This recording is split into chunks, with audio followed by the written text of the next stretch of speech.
অসুবিধা হচ্ছে এই এলাকায়? বালি মিউনিসিপ্যালিটিতে একটা অভিযোগও হয়েছে, লোকজন আসছে কিন্তু তাদেরকে চেক করতে দেওয়া হচ্ছে না। শোনো, বালি মিউনিসিপ্যালিটিতে আজকে নয়, আমরা 2021 থেকে এটা লড়ছি। আর কন্টিনিউ একটা পলিটিক্যাল সাপোর্ট এবং প্রভাবশালী ব্যক্তি বলতে যা বোঝায় সেটা হচ্ছেন উনি। উনি এই ক্লাবে একটা সময় আমাদের ছিলেন এবং ক্লাবের আলোচনাকে উনি কোর্টের খাতায় নিয়ে গেছেন, ঠিক আছে? পুরো ব্যাপারটা কোর্টে গেছে। কোর্টে গিয়ে উনি আননেসেসারি আমাদের পাড়ার সাধারণ ব্যক্তি, এবং তোমাকে বলছি সিনিয়র সিটিজেন 5 জন, 4 জন, আর তার মধ্যে আমি আছি, আমি এখনও সিনিয়র সিটিজেন হয়নি, 50-এর কাছাকাছি।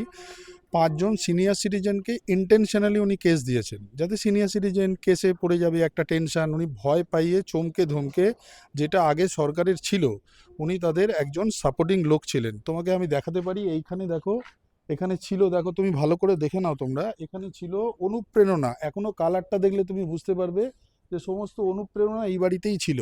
ঠিক আছে, মমতা দিদির সমস্ত অনুপ্রেরণা, এখানকার লোকাল যারা কাউন্সিলর ছিল তাদের সাপোর্ট, এইটা ছাড়া এটা চলতে পারে না। আজ এই জায়গায় এতগুলো রেসিডেন্সিয়াল কমপ্লেক্সে এতগুলো লোক থাকি আমরা, এখানে মনোপলি বিজনেস করছে এই একটা বাড়ি, যেখানে দুটো জলের কানেকশন, একটা বাবার নামে একটা ছেলের নামে, ছেলে মাইনার দুটোই ওনার নামে, ওনার সমস্ত কিছু বালি মিউনিসিপ্যালিটিতে আছে, তবু কোনো অ্যাকশন হচ্ছে না এখানে। কেন কি? এখানে প্রভাবশালী ব্যক্তি উনি, এবং আমরা খুব অসুস্থতার মধ্যে আজকে পাচ্ছি। আমরা সত্যি প্রভাবশালী না, আমাদের অত ক্ষমতাও নেই লড়ার, কিন্তু তবুও আমরা চেষ্টা করছি তোমাদের মাধ্যমে সবাইকে জানানোর, যেন এর একটা কোনো আমরা ব্যবস্থা পাই। আমরা সত্যিই খুব অসুস্থ অবস্থায় আছি।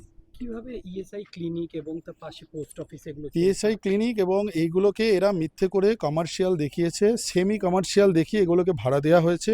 দেখো, আগের জগতে কি হয়েছে এটা সারা ওয়েস্ট বেঙ্গলের লোক জানে, কিভাবে কিভাবে সেটিং করে সমস্ত কিছু হতো। এটা কিছু নতুন না, এখানেও সেই জিনিসটাই হয়েছে। পুরো জিনিসটা সেটিং করে, ওপর মহলকে সেটিং করে, এখানকার লোকাল কাউন্সিলরকে সেটিং করে এই জিনিসটা এখানে চলেছে। আমরা বারংবার এখানকার সাধারণ মানুষ অবজেকশন দেওয়ার পরেও আমাদের এখানে কোনো ধরনের কোনো কিছু হয়নি। আজকে সরকার চেঞ্জ হয়েছে, আজকে আমরা আবার বালি মিউনিসিপ্যালিটিতে গেছি এবং সেই অনুযায়ী আমরা দেখতে পাচ্ছি মনে একটা আশার আলো জাগছে। মনে হয় যেন কিছু একটা ভালো জিনিস আমাদের জন্য অপেক্ষা করছে। আমরা ঠাকুরকে ডাকবো যেন এই সমস্ত অনৈতিক জিনিসগুলো, মানে কনস্ট্রাকশন, কি বলবো তোমাকে, ইল্লিগাল কনস্ট্রাকশনগুলো বন্ধ হোক, এইসব জিনিসগুলো বন্ধ হোক। সরকার আমাদের সাধারণ নাগরিক হিসেবে আমাদের বাঁচতে দিক এবং আমাদেরকে এই জায়গাটা থেকে মুক্ত করুক। আপনার নাম? পলাশ ব্যানার্জি। হাউজিং এর নাম? এটা হচ্ছে শান্তিনিকেতন কমপ্লেক্স, 12 MLB রোড। 12টি টোটালি বাস্তু এবং রেসিডেন্সিয়াল, টোটালি বালি মিউনিসিপ্যালিটিতে অ্যাসেসমেন্ট করা আছে, কিন্তু উনি টোটালি কমার্শিয়াল ভাড়া লক্ষ লক্ষ টাকা এখানে রোজগার করছে। অসুবিধাগুলো আমরা নিচ্ছি।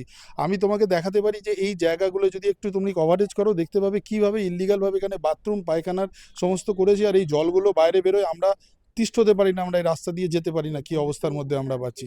আমরা এই তোমাদের মাধ্যম থেকে আমাদের যিনি এমএলএ আছেন সঞ্জয়বাবুকে আমরা জানাতে চাই যে আমরা খুব কষ্টের মধ্যে আছি, আমাদের যদি সম্ভব হয় আপনার পক্ষে আমাদের একটু নিষ্কৃতি দিনের থেকে। কাকিমা, কি অসুবিধার সম্মুখীন হন আপনারা এখানে? অসুবিধা বলতে এইরকম যে বিভিন্ন পেশেন্ট, বিভিন্ন লোক তারা এখানে এসে বসছে, থুতু ফেলছে, খাচ্ছে, খাবারের প্যাকেট ফেলে যাচ্ছে।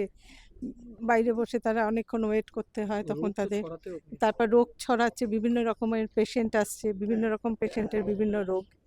এখন এই রোগগুলো ছড়াতে পারে, এগুলো তো আমরা যেহেতু সামনাসামনি থাকি আমাদের তো বেশি অসুবিধে হয়।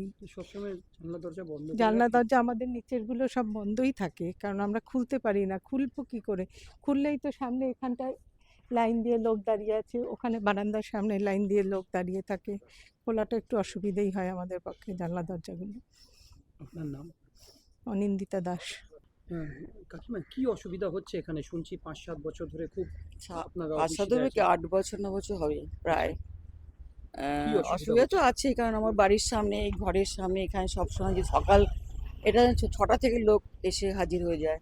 6টা, তা 200-250 লোক এরকম সবসময় যদি এরকম থাকে। হুম। আমরা তো মহিলা, প্রথমত আমার একদম ঘরের সামনে, এতে সবসময় খুবই প্রবলেম।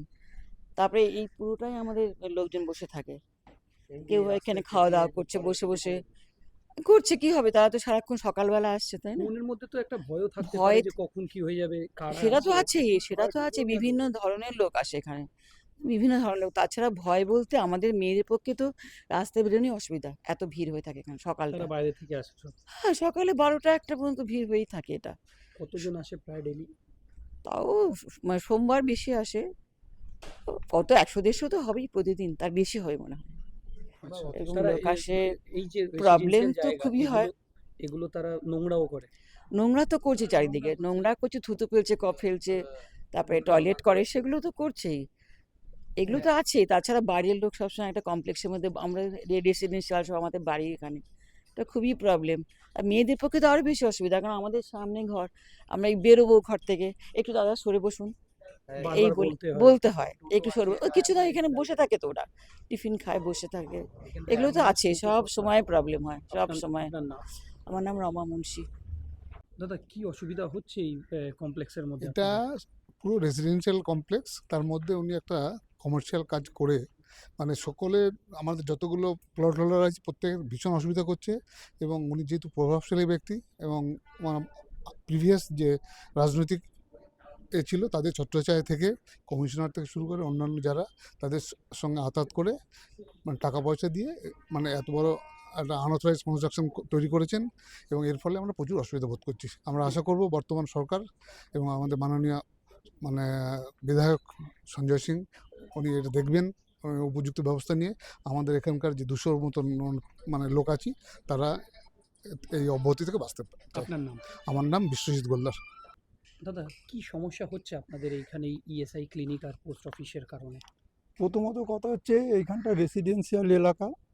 আমরা পাড়া প্রতিবেশী যারা থাকি, বাইরের থেকে প্রচুর লোক আসে, মানে 1-2 জন নয়, ধরুন এক এক দিনে 500, 300, 200 এরকম রেগুলার লোকজন আসছে। আর এসে জায়গা নষ্ট করছে, বাথরুম করছে, এদিকে নোংরা করছে। তারপর আরও যারা পাড়া প্রতিবেশী আছে, মাঝে মধ্যেই ঝগড়া, পাবলিকের সঙ্গে ঝগড়াঝাটি লাগে। এমনি আমরা তো সব যে যার কাজে ব্যস্ত থাকি।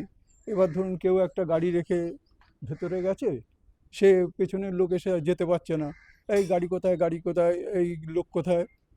তখন দেখলো যে পাচ্ছে না, এই ভাই গাড়িটা কে রেখেছে, সে হয়তো উল্টোপাল্টা কিছু বললো, হ্যাঁ আপনি গালাগালি দিচ্ছেন, এটা রাস্তা, এটা আপনার, আমি বললাম এটা রেসিডেন্সিয়াল রাস্তা, এটা আমাদের পার্সোনাল রাস্তা, বাইরের এখানে কমার্শিয়াল জায়গা ইউজ করছে, রেসিডেন্সিয়াল ভাড়া দিচ্ছে, এগুলো তো অন্যায় হচ্ছে। কি মনে করছেন এই ধরনের এই রেসিডেন্সিয়াল এলাকায় এই ধরনের ইএসআই ক্লিনিক হ্যাঁ, এটা এগুলো করা কি এটা কি করে স্যাংশন দিল জানি না আমরা।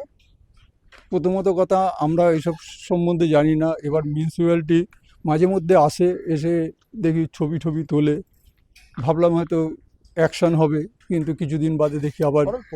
কতদিন ধরে চলছে এই?